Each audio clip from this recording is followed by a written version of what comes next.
Pete Hegseth is a name that commands respect across military, political, and media circles.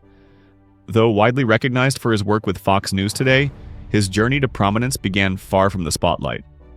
With a career forged in the crucible of war and a relentless passion for advocating for veterans and American values, Pete's story is one of courage, resilience, and leadership. From an Ivy League classroom to the front lines of America's most challenging conflicts, Pete's trajectory is nothing short of extraordinary. But how did a Princeton graduate transform into a fierce advocate for national security, veterans, and the military's strength? Let's dive into Pete Hegseth's remarkable journey and explore what his future may hold, perhaps even as the next Secretary of Defense. Pete Hegseth's path was unconventional from the start. After graduating from Princeton University in 2003 with a degree in politics, Pete faced a decision: pursue a lucrative corporate career like many of his Ivy League peers, or answer a deeper call. He chose the latter, commissioning as an infantry officer in the Minnesota Army National Guard. This decision reflected Pete's deep sense of patriotism and duty to his country. While his peers sought corner offices, Pete sought a life of service that would bring him face to face with the challenges and sacrifices required to defend America's values. In 2004, Pete's first deployment took him to Guantanamo Bay, Cuba, as a platoon leader. The detention facility was under global scrutiny for its role in housing suspected terrorists after 9/11. Pete's mission was to maintain security while navigating the ethical complexities of detainee treatment.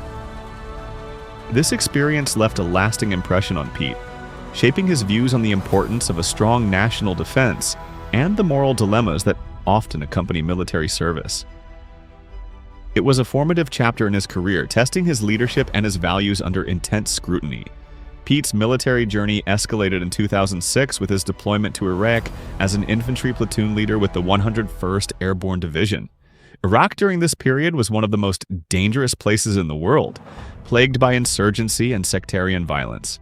Despite the grim portrayal of the war in the media, Pete saw glimmers of hope on the ground. His unit worked to build partnerships with local Iraqis, train security forces, and combat insurgent threats. These efforts underscored the importance of strategy, collaboration, and leadership in the face of chaos. Pete's service in Iraq earned him 2 Bronze Stars, highlighting his courage and dedication. More than awards, these accolades reflected the sacrifices he and his team made to foster stability in an unpredictable environment. In 2012, Pete was deployed again, this time to Afghanistan, where he served as a senior counterinsurgency instructor in Kabul. His role focused on preparing troops for the unique challenges of counterinsurgency operations, emphasizing strategies that combined combat power with cultural understanding. Pete's work involved teaching soldiers how to build alliances with Afghan civilians, reduce collateral damage, and undermine the Taliban's influence. This shift from combat leadership to strategic mentorship deepened Pete's understanding of the complexities of modern warfare and the need for nuanced approaches to military engagement. After returning to the U.S., Pete transitioned from active military service to advocating for those who had served.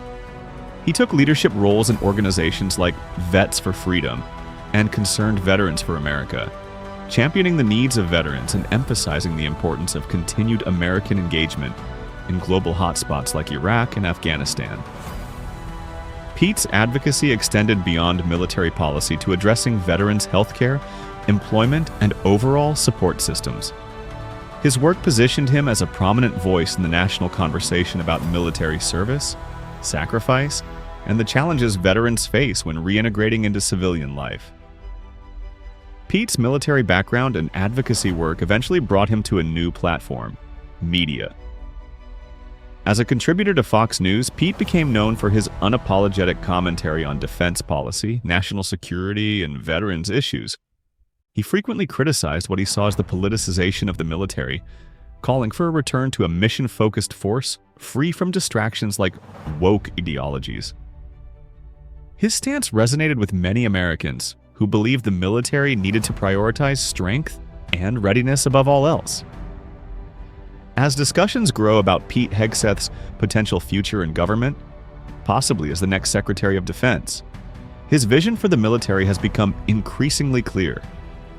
He advocates for a strong, focused military that remains free from political distractions and firmly committed to defending American values.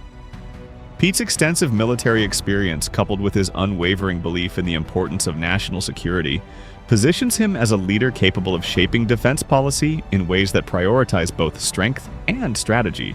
Pete Hegseth's career is defined by service, sacrifice, and dedication.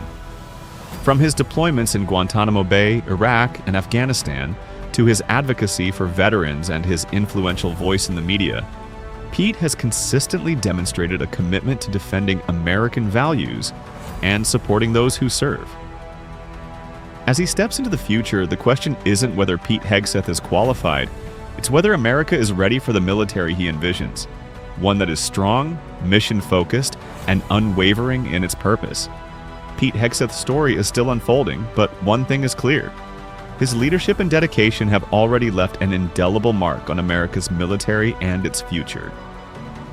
Whether on the battlefield, in advocacy, or in the halls of government, Pete's commitment to service continues to inspire those who believe in the strength and resilience of the nation.